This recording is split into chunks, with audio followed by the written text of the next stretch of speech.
Now I am honored to introduce our moderators today. Esther Harber is a wife, mother, and Catholic convert who lives with her family in Ohio. During her time as a young adult lay missionary in New York City, she experienced spiritual abuse and sexual assault by a Catholic priest. Esther now volunteers as a Wake Survivor Circle coordinator, and she comes to today's conversation with both a deep love for the church and a deep understanding of how broken and wounded this church is. Esther also happens to be one of my dearest friends, and I am so grateful for everything that she has taught me about courage and about faith. So thank you for being here, Esther. Thank you. The other moderator for today's conversation will be Michael Koplinka-Loehr, who is joining us from his home in New York State. He has been married for 41 years and has 4 grown daughters. Mike was groomed and abused by a priest beginning at age 15 and has been on a long journey of healing for more than 40 years. Since Mike and I first connected on Zoom a year ago, Mike has become an integral part of the Awake community, including serving as the facilitator for our Wednesday evening Survivor Circle. He's particularly passionate about helping fellow male survivors overcome the stigma and shame of sexual abuse. His gentleness and his wisdom have been such a gift to me and to others in this community. Thank you for helping moderate this conversation, Mike.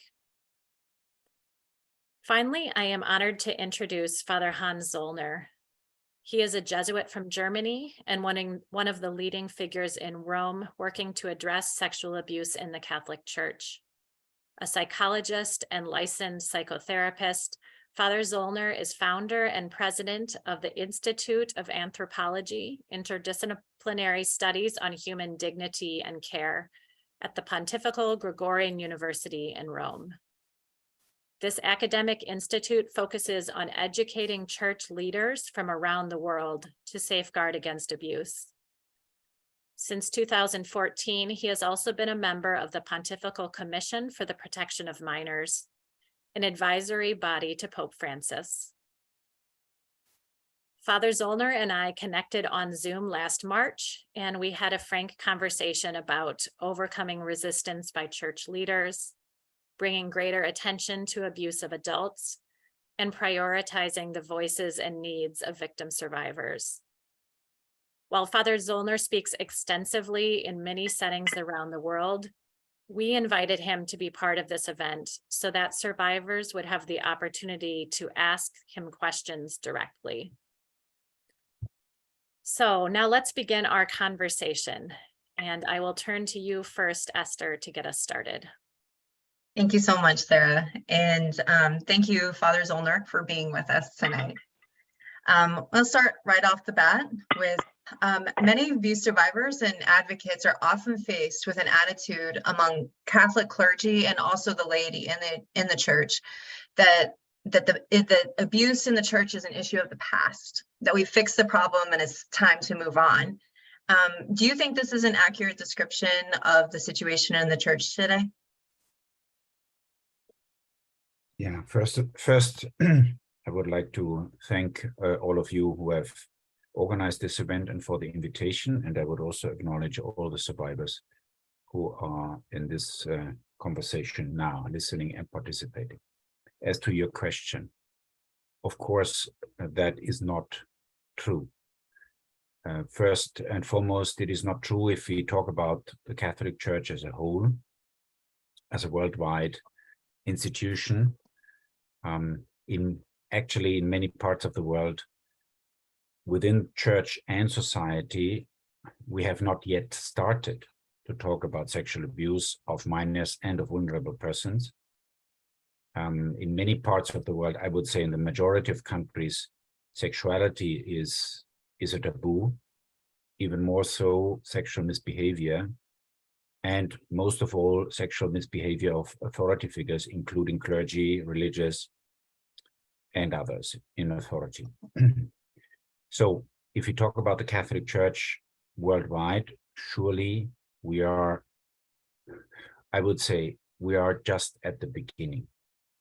It's far from over.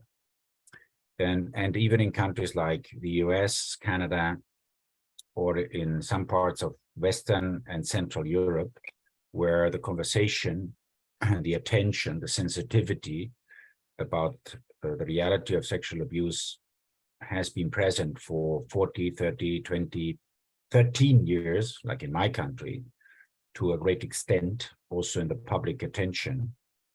Even in those countries, as we see day by day, it's not over. I encounter also in my work, as you can imagine, very often the question, when do you stop to talk about this? Have we not yet really reached the bottom of all this? Why do we need to continue to discuss it, to be confronted, because people are angry, worn out, because people are trying to remove everything that is close to paying attention to survivors, to secondary survivors, to tertiary survivors, to all the consequences that come about when you think, when you reflect, and when you research on the root causes of abuse, the consequences of abuse, and of negligence in dealing with one's own responsibilities. But I mean, I have come over the last years, since I have been more or less full-time in this type of work and responsibility, that it's not over, and it will not be over as long as we don't really listen, take into account, and engage with survivors and the trauma, the wounds that are connected with sexual abuse, psychological abuse, spiritual abuse, whatever you have. Yeah, thank you. I want to welcome you as well from a personal perspective, Father Zollner. Thank you. Every person impacted by sexual abuse in one form or another has a personal journey they've been on. Awareness, education, courage about speaking up, sometimes advocacy.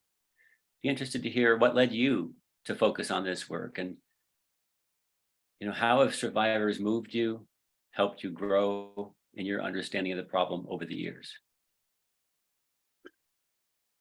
Now, sexual abuse of minors or sexual abuse also of other persons was, for me, foreign until I met in my years as a chaplain before my ordination at a university, a public university in Munich,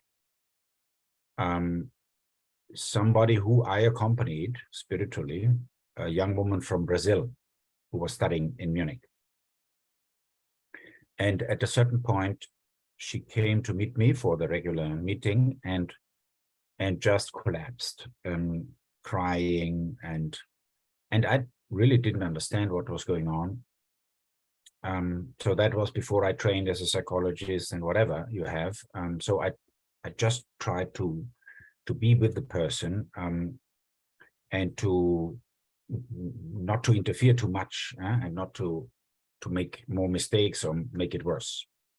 That was my attempt, until she shared that she had been abused by her own father in her family. So that was my first encounter with the reality of sexual abuse. Because when I reported my abuse to the diocese, the whole process was utterly re-traumatizing for me. And my naivete, I trusted the vicar to handle my case properly, but it ended up having my rape swept under the rug, and I was lied to multiple times. I continued to press the diocese where the rape occurred, and also the diocese where he is a priest, to launch a canonical investigation. But rather than being treated as, I was treated in a terrible manner, ranging from anger and contempt to callous indifference. And rather than being treated as a faithful and wounded daughter of the church who was earnestly seeking to help protect other people.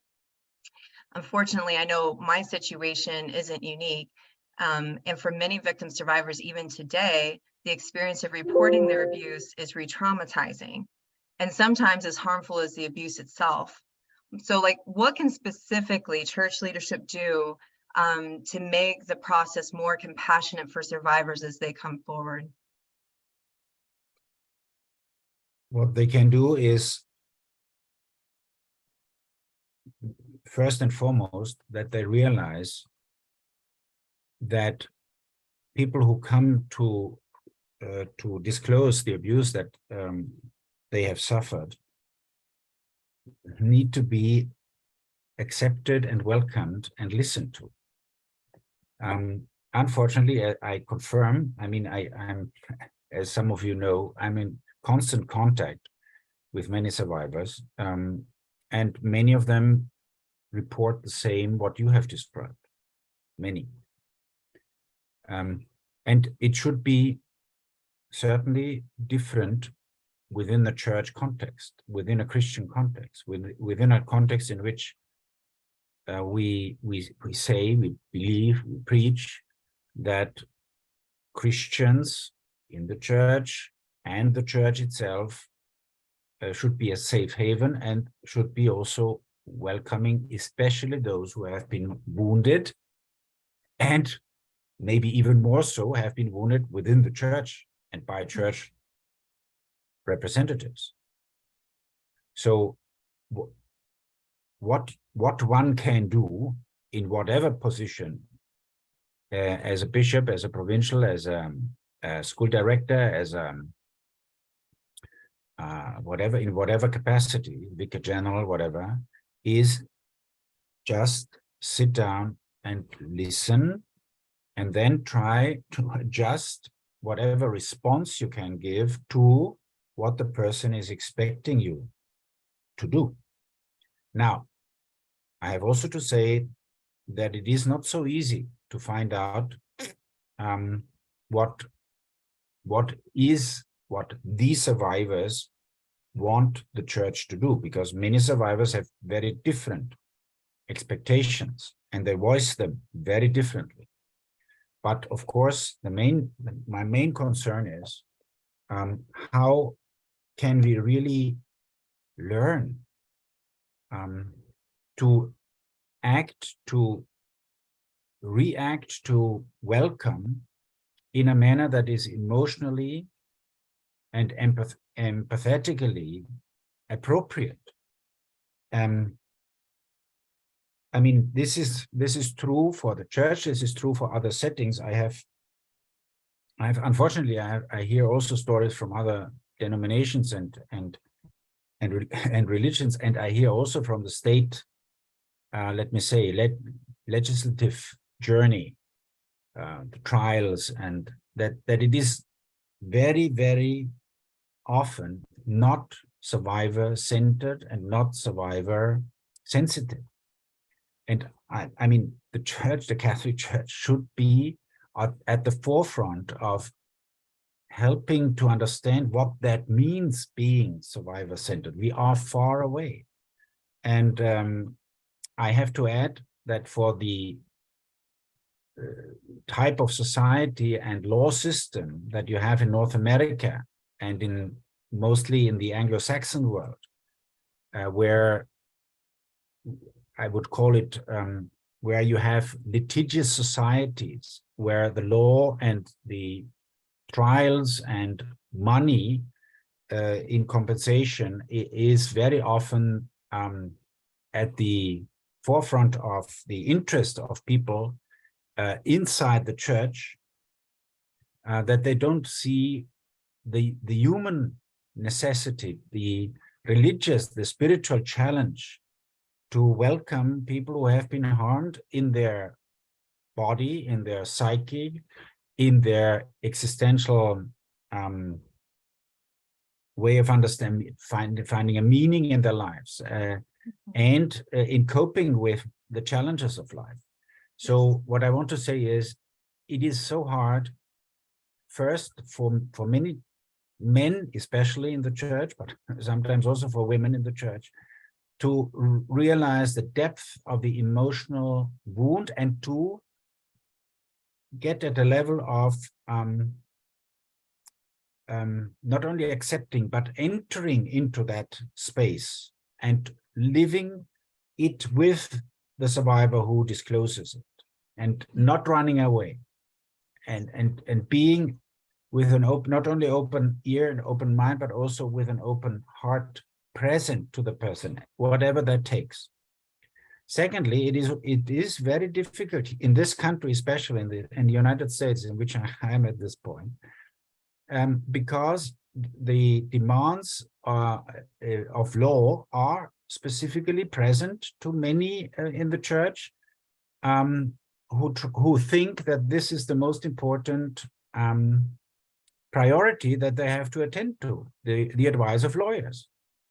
Mm-hmm. Now, that is not the case in other parts of the world, where there are different law systems and there is a different type of conversation going on. But I understand that this is a main obstacle for many church representatives to sit down and to listen to survivors, because they think that then they are exposed to whatever risk. This is what I hear over and over again. Yes, absolutely. And I would just add that most survivors aren't interested in money. Like that's a very false dichotomy. Yeah, but go ahead, Mike, it's yours. No, thank you for your I know clarity. that. I know that. I hear that very often. But this is the fear, and maybe also the interest of the lawyers. I don't know. Yes, Yeah. I agree. Well, thank you for your clarity, and thank you for pushing and leading, I should say, the Catholic in these directions. When I was a teenager, my abuser as a priest had power over me, had access to me in a retreat setting, swore me to secrecy. Experts in general will say that abuse requires these three elements: power, access, and secrecy to make it possible. I want to discuss power imbalance. As an example, even this format, question, answer, you representing the Vatican, has the potential for power imbalance. Yet, I think we've all agreed before this conversation that we're going to seek the equal humanity of everyone involved during this dialogue, so that can interrupt that power imbalance.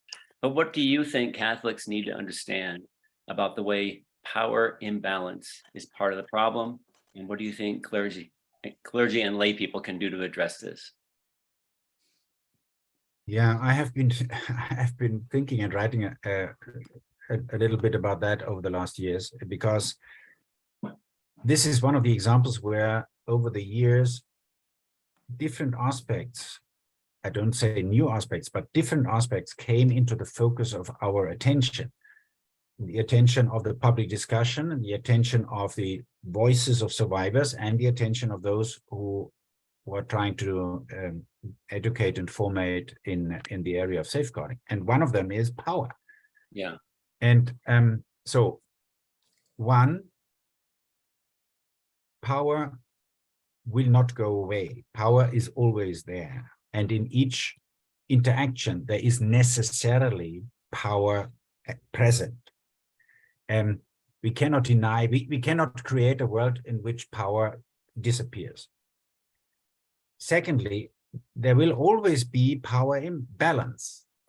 There is a teacher who knows more than the student. There's a doctor who is specialized in this, and there's a client. There's a lawyer, and he or she knows more about law than his or her client. So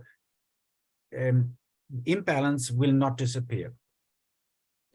Thirdly, and this is to your point, within the church, we need to be clear about and more transparent where the power imbalance sits, how it operates, and how it can work for the best and not for the worst. As I say, power imbalance is always there. We will never be equal in everything. In some, I mean, I will be. You have your competencies in your job. You are more powerful in that setting than I am. So it can also, in different contexts, it can be very different also. within the church, we need to really reflect on how did it come that the power that is associated with clergy or with any role within the institutional church has become a means and a frequent means of abusing others. And I don't talk only about sexual abuse.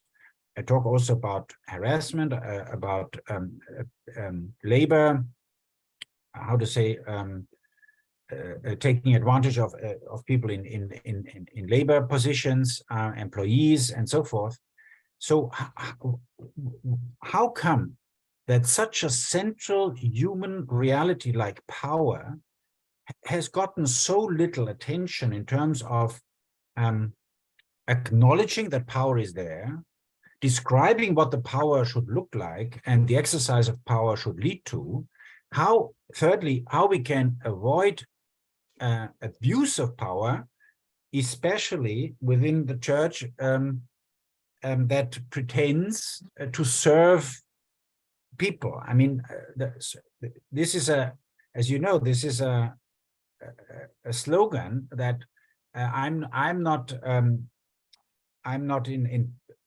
I mean, my authority, my role is not to be served, but to serve others. I mean, so Yeah. over and over again, this is repeated, without really realizing that simply by the fact that you have an institutional role and that you are imbued by sacred power through ordination. I mean, if you talk about concepts of sacramental theology and the typical understanding also of what a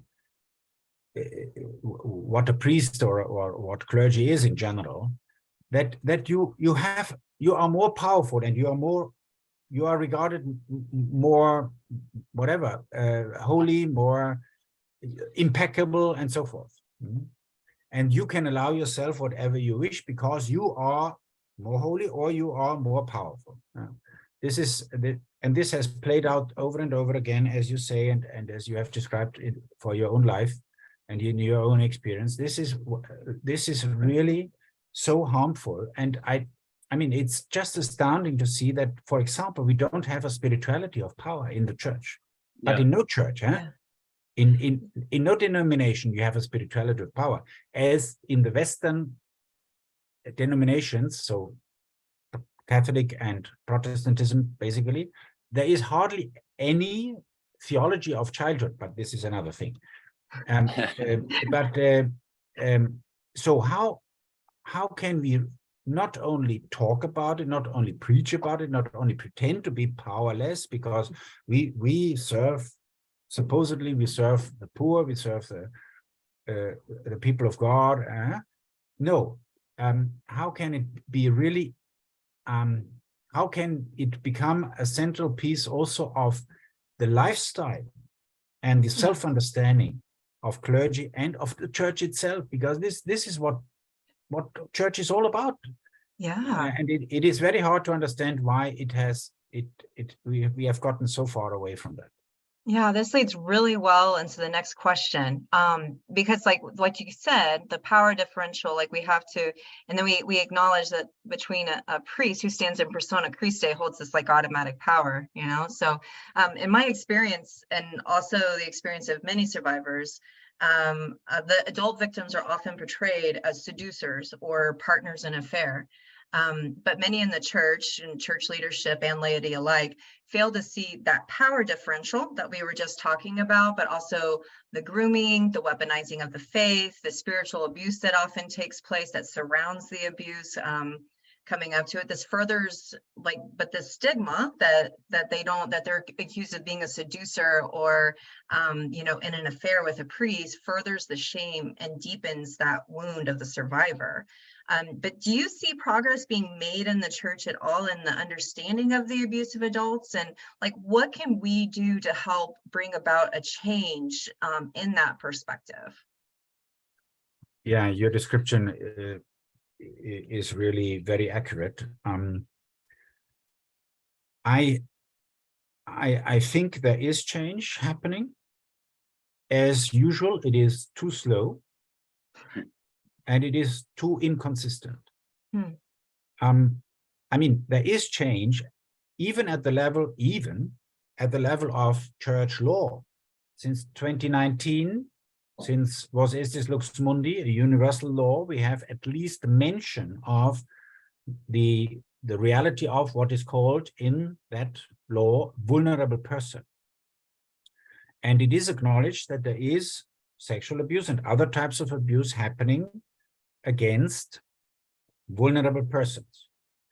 Now, for many years, I refused to use that term because it wasn't clear to me what is a vulnerable person and how would you describe a vulnerable person. Now we have the term, and unfortunately, I say this also here, I've said it a number of times.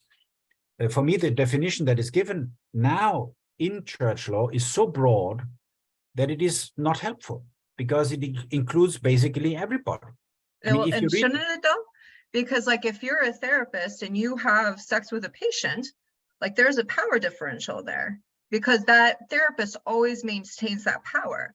yeah. How much more so for a priest that stands in persona Christi? So like all parishioners are technically vulnerable before their pastors. Yeah, but it includes also the priest in that sense, because he is vulnerable to his bishop, and the bishop is vulnerable to the archbishop, and so forth. So this is what I mean.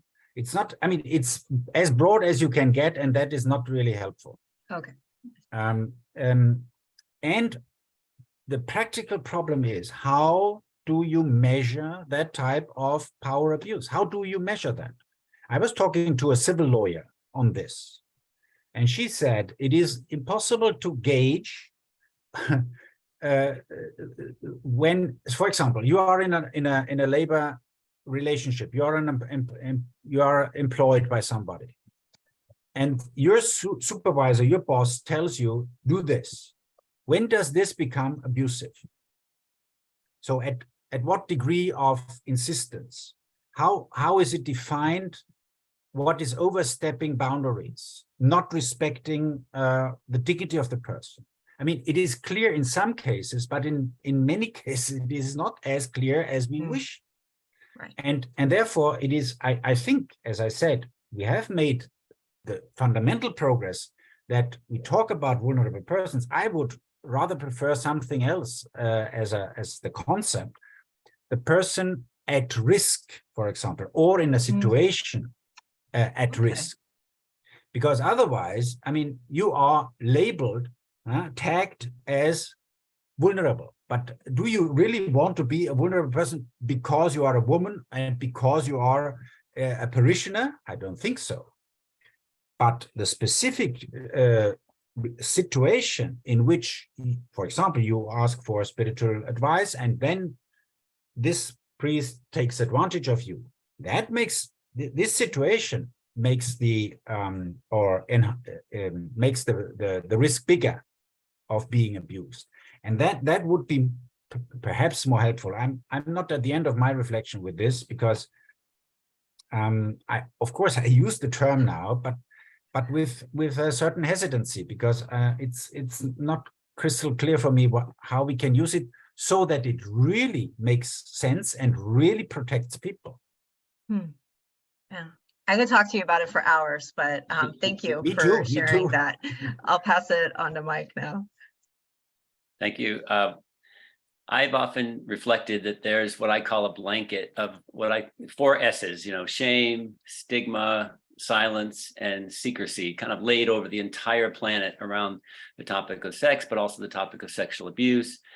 For many reasons, it's really harder for some groups, like men, people of color, to come forward, which keeps our abuse history and our pain secret and leads us to suffering, harsh mental and emotional consequences.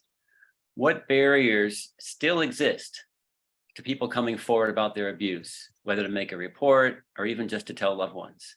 And how can groups like Awake and the church hierarchy reduce these barriers and help people come out of the shadows? Yeah, I would really rely on your own experience, and I would ask back what helped you to come out, if you may share that. But before that, I would say that my experience in contact with survivors has been that the single most important factor in encouraging them to speak about the abuse that happened recently or decades ago was that they found it possible to trust in this specific moment, in this specific relationship, in this specific setting. That was the, let me say, the single most important element for allowing them to open that secret that was hidden for many years for many of them. If that is not given, there is a huge risk of being re-traumatized and in any way imaginable. What I would think survivors can do is also, but of course, parishes, schools, charitable organizations, dioceses, provinces, religious provinces should do is open a space like Awake, I believe Awake is trying to do. Yes. Is trying to offer, where you can, according to the pace of your soul, of your understanding, of your longing, of your desire, find words for something that for which you had no words. Do little steps of trust and see whether the ice on which you are treading is breaking or it is carrying your weight. And then more and more, I mean, engage in a more, let me say, complete and in a more detailed conversation, as much as you would like to share. So this is actually what I really would advocate for. And I've mentioned it also to religious congregations. I mean, to dioceses also. We have schools, we have hospitals, we have whatever institutions we have. Some of them are still very meaningful. Much of it is continued because it has been started and because we have not yet had the courage to say, it's over. We can hand this over to, and now what is needed? What is our mission today? Today, it is our mission to listen to survivors. And Exactly. that needs investment of space, money, personnel, formation. So all this needs to be in the picture. And I mean, honestly, I have not encountered that worldwide. There is a huge resistance to really to realize the depth of the challenge that is in front of us. But I would still come back to my question. What, if I may, Mike or Esther, if you may share what helped you to disclose abuse? You know, I know I have to be brief because we have one or two more questions, but for me, it boiled down to 9 words. And I'll just say that these words need to be offered with compassion and non-judgment and respect. And there's really 3 phrases. 2 of them are questions and 1 of them is a statement. First 3 words, how are you doing? Second 3 words, what's it like? In essence, what's it like living with this reality, this lived experience? And then finally, depending on the answer to the first 2, like either I'm so sorry or let's walk together. I mean, it's basically what you've been saying, listening, creating these opportunities. I think this is the kind of thing that lets people share their story, lets people open up, and we're not listening enough. But I know you kind of led into the question of resistance, and I do want to focus on that. We've talked about, you know, the need to change in the church's approach to abuse, but a lot of survivors ourselves experience resistance, even talking about the problem, much less making progress towards any kind of solution. I know you've encountered same kind of resistance in your work. Could you maybe briefly share what you've learned about what approaches are most effective in changing hearts and minds within this large, you know, international institution, and maybe what approaches don't work? Yeah, okay. First, what has changed me was meeting with survivors and accompanying and walking with survivors from the very beginning, and learning that there is in each person there is a different expectation, there's a different state of mind, there's a different feeling and mood, and there's a different way of relating us. So that has helped me to understand that each one person has his or her identity and also my attempt to accommodate that, to empathize with that, to not to presume that I know what from one person to another. Yeah. So yeah. Secondly, concentrate on what is doable and don't overestimate what you can change. Right. I'm quite conscious that we are on a journey that I have from the beginning, almost 15 years back, I have always said, this is not over tomorrow, and this will need a generational change. I've published recently an article on the history of mentality and abuse. Okay. The history of mentality is a French concept in historiography. And in brief, it says mentalities change very slowly over centuries. Oh, great. If there is not a catastrophic breakdown like a war or a natural catastrophe or disease, a pandemic or whatever you have. So that made me very humble in terms of what can we expect and how fast can we expect change.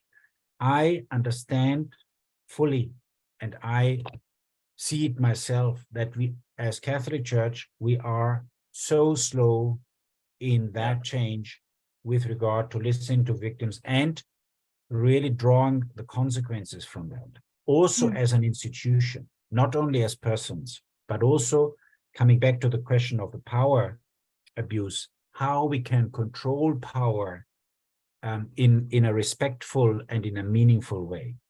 So how do we divide power? How can powerful people like priests and bishops and provincials give up that type of omnipotent demeanor that very often goes with us, and really let ourselves be supervised, controlled, criticized, and so forth. That is part of the personal, but also part of the structural and institutional change that we need. So don't overestimate what you can do. And thirdly, my work and my self-understanding is I'm an academic teacher and a researcher, and this is where I believe the difference will come from. We are very happy, and I see that there are at least 2 students from our programs who I have recognized in the audience now, who are listening. So I believe that over time, this will be the most important contribution that I and our institute can make, changing the future leadership of the church with conferences, workshops, and with a thorough formation and education. Otherwise we will not. I mean, it needs to get roots and to get really entrenched. Otherwise, it remains lip service and at the superficial level. I just deeply appreciate the thought that you've obviously put into this, but also the formation. Like, it's so beautiful to see that there is because that is going to be fundamentally, because like that's where the change is going to start, is from that leadership, but also from the lay level. So as we move in that direction, we do have a lot of audience questions, and I wish I could just like pick your brain for hours, but I don't want to take up other survivors' times to ask what may be on their hearts. But before we move in that direction, I was wondering if you had a brief message for the survivors who are present today. Many of us have been treated like pariahs or enemies of the church by leadership and people in the pews from like what we were discussing earlier, the kind of the lawyer mindset and that type of thing. But what message would you have for the survivors present here today?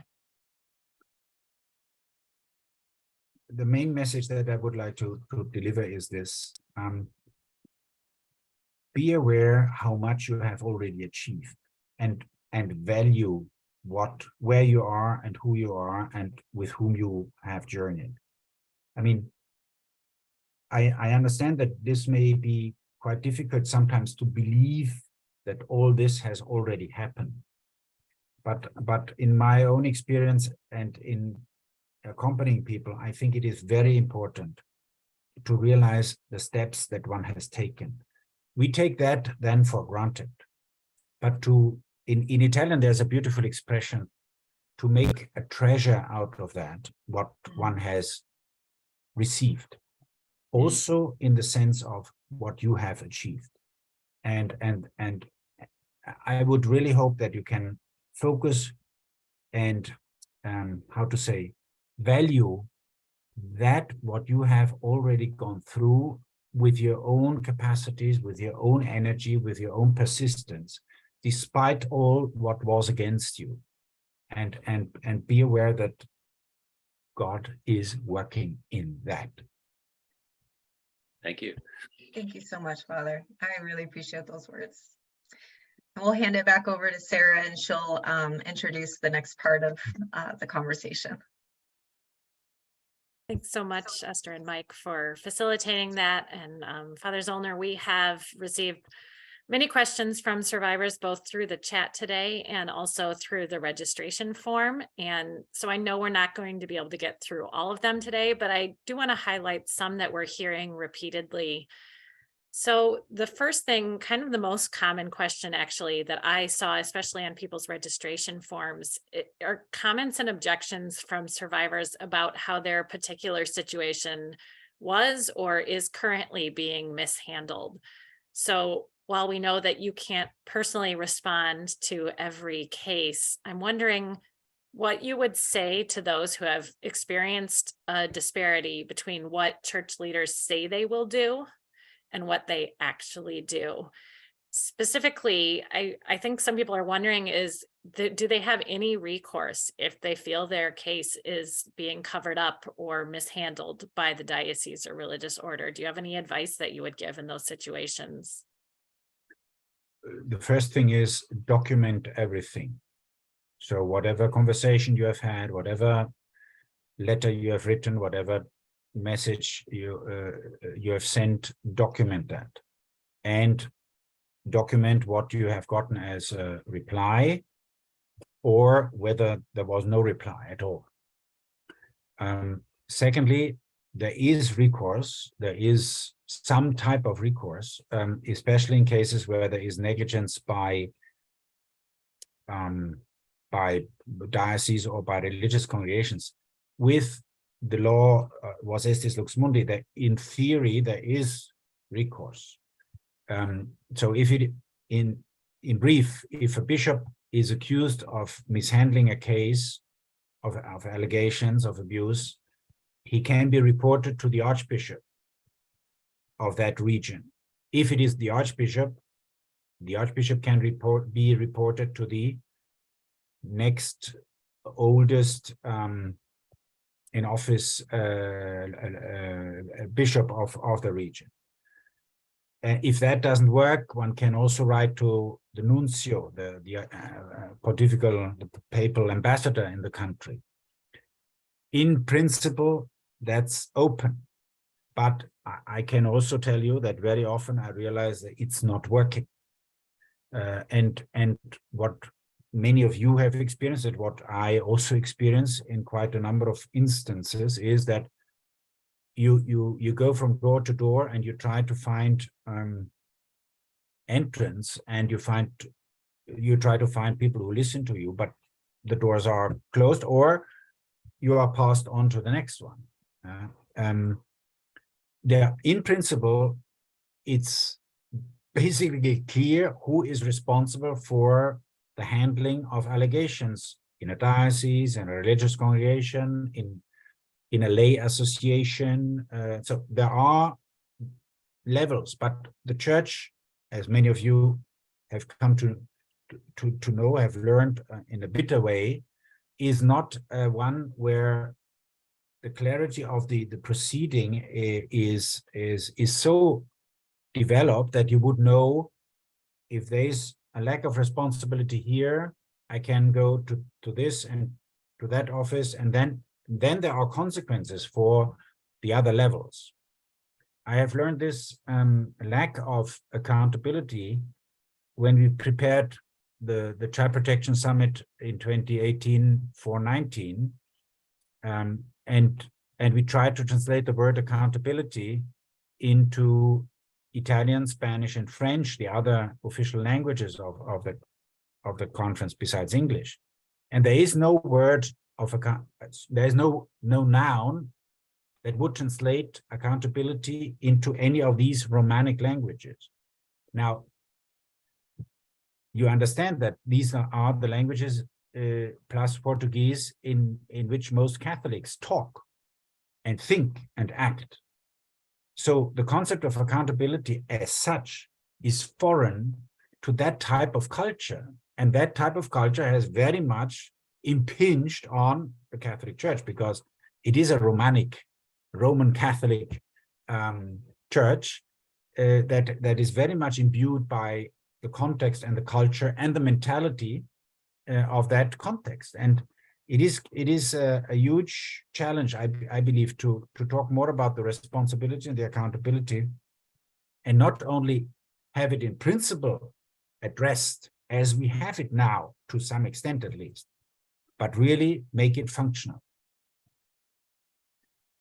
I have to say, I really appreciate your honesty about the fact that these systems aren't working. I talked to so many survivors and many people who are commenting here, basically saying this is all well and good in words, in theory on paper, but many people have the direct experience of it just not working as people say it will. So I appreciate you acknowledging that. I think some people are still going to end up feeling frustrated because the reality is that if these systems aren't working, they're still left with that question of where do we go? And I'd like to actually specifically talk about Vos Estis, which you mentioned earlier. And I think a lot of people who kind of follow these issues, and especially those who have experienced abuse, are really concerned about accountability for bishops. And you even mentioned the issue with even that word in translating in some languages.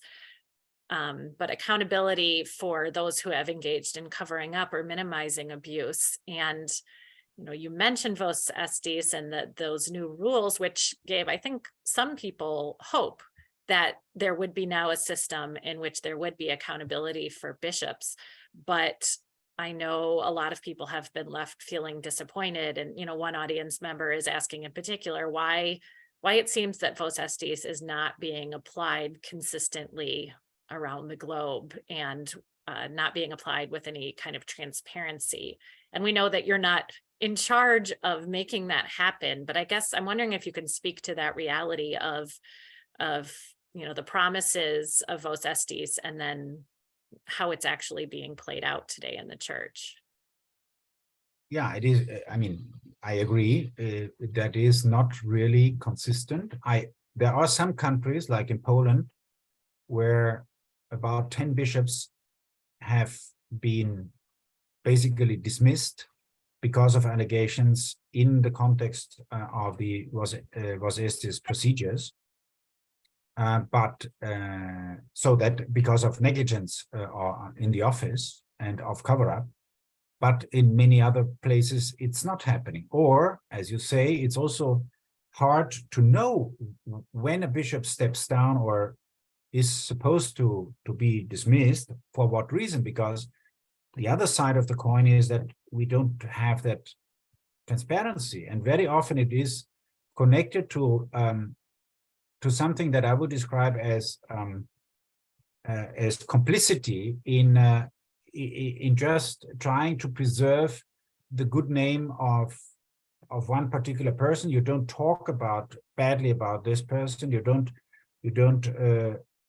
attack the reputation, also the reputation of the church. So this is the reasoning, without realizing that by doing so, you harm much more the reputation of the person and much more the reputation of the institution. So this is something irrational, basically. I mean, from a psychological point of view, as a psychologist, I can understand that there are defensive mechanisms that go on, and they are deeply, deeply rooted in the functioning of people and institutions. But they are not logical, they are not rational, because you see day by day that pretending to supposedly protect the reputation, you harm the reputation much more of the single person and of, so being upfront would of course, first and foremost, give much more sense of justice to victims and their family and friends. But it would also help, I would say, the accused, because then it's out there, and then there's a possibility to really redeem that as much as possible in this world. If one accepts one's responsibility, if one confesses, if one tries to repair the damage done, then we say in the sacrament of confession that then the absolution is valid, not if any of these elements is missing. And that is where I see that there is something that is, from my point of view, irrational, an anxiety, a lack of courage, also to accept one's own mistakes. There is an image of oneself as impeccable, as perfect, which is the contrary to what we are, who we are, and how we function. So it is also a lack of, I would say, faith, because in faith we say we are sinners. And specifically in this and this and this sin, you cannot go to confession and say, I'm a sinner, please give me the absolution. You will be asked, and what are your sins, right? And then comes the absolution. If there is repentance, there is confession, and there is penance after that. Yeah? So I also believe there is a lack of faith in all this. That actually maybe segues a little bit into a question that we've heard from several members in our audience. And I know that your program at the Gregorian includes attention to spiritual abuse, including spiritual abuse that does not, manifest in sexual abuse. And, one audience member in particular today would like you to speak a little bit more about the dynamics of spiritual abuse, and particularly in religious orders. I've seen you talk about that some. I'm just wondering if you could speak briefly about that, and also what is being done to address this reality of spiritual abuse, and particularly in religious orders. Okay, spiritual abuse takes place when, either because of the role given by position or by charism of a person, the person exercises power in a disrespectful, in a harmful way, motivating certain orders, certain commands, certain exigencies by spiritual phrases like, this is the will of God, or I am the representative of God and you have to follow my order, or you have to accept that without any criticism, because if you criticize me, you go against God, or something like that. And that is, for some people, this is has become a way of living, a way of life, and a way of acting. And you see that, interestingly, I would say,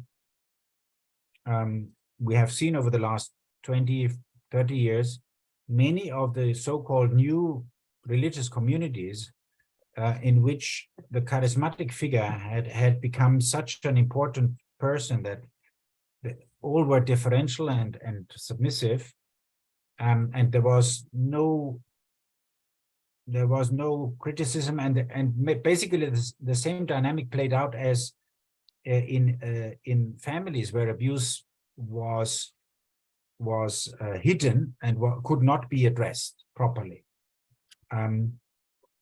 So what is helpful is, and in this Catholic tradition would be a good sign, that there is, for example, that there is a change in leadership periodically, so that it's not the provincial or the leader of the community forever. I would think that would also be helpful to consider for bishops. If you have a bishop who is 25 years in the same diocese, of course, many things will have become so habitual and so unconsciously accepted that the danger of becoming abusive to some extent grows exponentially year after year. I also think that, I mean, I think that the choice of leadership within bishops, within parish priests, within directors, within religious superiors in communities, male and female, needs also to be better prepared and to be better supervised. So what are criteria, and how do we take in also the feedback from the members? I mean, this is again something that cannot be solved I think tomorrow and after tomorrow, but we need to strive towards more, let me say, presence of considerate and evaluated feedback. And that is something that I believe ultimately people could really appreciate if they are not, I mean, bullies and imposing themselves as the kings or the queens of one's own community. Because then they realize that it is better to share and in responsibility, and to clarify what is my specific responsibility and in what can I be helped in this, because the world has become so complex that also in the area of religious leadership we need so much advice, but people sometimes believe that they have acquired everything and that they don't need to learn anything more. Yeah, thank you. I really appreciate you talking a little bit about that. I wish we had more time to ask questions because we have a lot of really good ones here, but I'm grateful that you've agreed to answer a few follow-up questions for a blog post that will show up on the Awake blog in a few weeks. So everyone in the audience, if you are, if there's questions that you didn't have answered, please subscribe to the Awake blog. I just dropped the link in the chat so that you can see some of these questions addressed moving forward, because there's a lot of really great things here. I want to ask just one more briefly, and maybe if Father Zollner, if you could just give just a couple minute answer on this question of trauma is something we talk about a lot in Awake, and we talk about a lot in our survivor community. And I'm just wondering if you could say just a little bit about what you think clergy and lay Catholics need to better understand about trauma. With your background in psychology, I know that you get this, and I'm just wondering if there's something that you could briefly say about what do we need to understand about trauma that would help us better address this issue in our church. I mean, from my experience, the most important thing is that I don't pretend by now to really understand the other person fully, and also the type of interaction and the type of relationship that we have established. There may be moments of deep connectedness, and there may be moments of deep distance. And I, as the person who receives an account of trauma, need to keep at least the silver lining, at least some type of small connectedness within myself, within my inner presence of the the other alive. So that the trust can come back, so to say, if it is diminished or if it is seemingly has disappeared completely. This is trauma goes through different stages in the trauma experience and in working through the trauma. And it is, I mean, hopefully it is a journey like in a spiral movement, but upwards, where you touch at certain points in your journey, you touch the same type of experience over and over again. But the question is it at the same level, or is there some upward movement, if I may use that image, which gives a sense of, okay, I've gotten one step forward, or I've reached another type of understanding in this. If that is happening, then I believe the working through, as we say in psychotherapy, the working through takes place and is not blocked at a certain level. Thank you. We're going to move now to just some closing announcements, and we are going to come back to you at the end to ask for your thoughts about what we, the audience members here today, can do on a practical level. But before that, I just want to thank you so much for being here, and I want to offer you the same challenge, honestly, that I offer to every member of the clergy of the hierarchy that I speak to. And I hear you understanding these issues and realizing that we still have a serious problem in the church. And I really appreciate that. And, you know, I just encourage you on the behalf of all of the survivors here and all those that we speak to through Awake, that we really ask you to keep working, keep pushing, and keep speaking this in every place of power that you have access to that we do not. We just really challenge you to take forward these stories and these experiences, and keep on doing that work, because we need that, and we need that from you.